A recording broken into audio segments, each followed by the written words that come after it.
The taste of your body while you are in the body decides what we are going to reach when we leave the body. Brahmacharya is the lifestyle of the God. There's so many things that Swamiji has shared, no? Right? So anyone remembers any more? Anything else you please share quickly? Then we are going to move on to the power manifestation.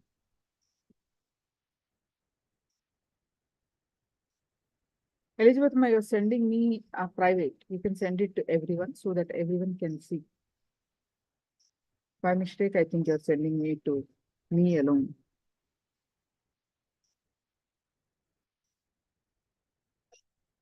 Oh, okay. So let me fix that. I think some settings issue on both of you.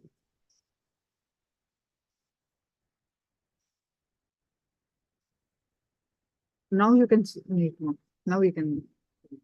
There is a setting automatically set up. Now I fixed it.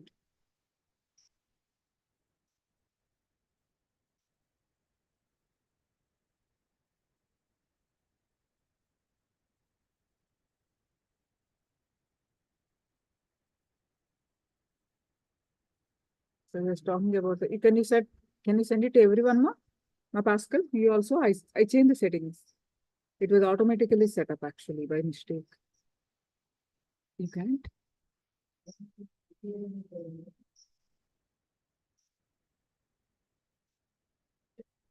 You can. Now check, Ma. Yeah. See, now Elizabeth Ma is able to send. You can also send. Nothing should steal your powers and capacities from your existence, consciousness, not even a comfortable bed. He was talking about the importance of cleaning our stomach with hereditary powder. Yeah, so there's so many actually Swamiji is talking about. You have shared some of them. Wonderful. So now we are going to manifest you keep sharing. You are going to manifest the power of Dura Drishti, distant vision. By experiencing the oneness space with Swamiji, you're going to scan through your third eye and find out items which are far away. So I'm definitely few thousands of miles away. So I'm going to keep some items on my left side, on my right side actually. So you have to figure out, you have to scan through your third eye and find out what are those items to manifest the power of distant vision. Is it clear, Ma Pascal? Is it clear? This power, how we are going to manifest?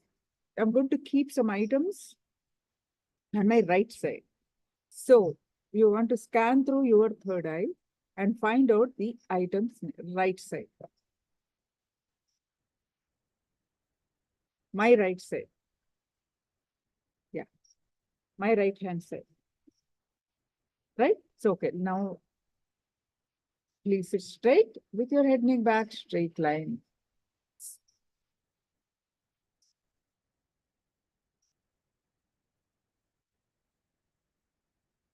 Bring in restful awareness, 5 items.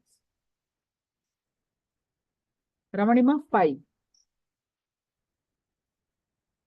Bring in restful awareness to your third eye. Any thoughts, just let it come, let it go.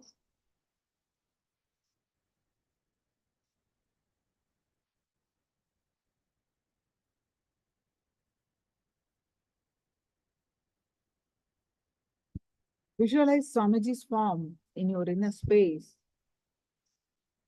with a clear context that Swamiji is Paramashiva in the human form.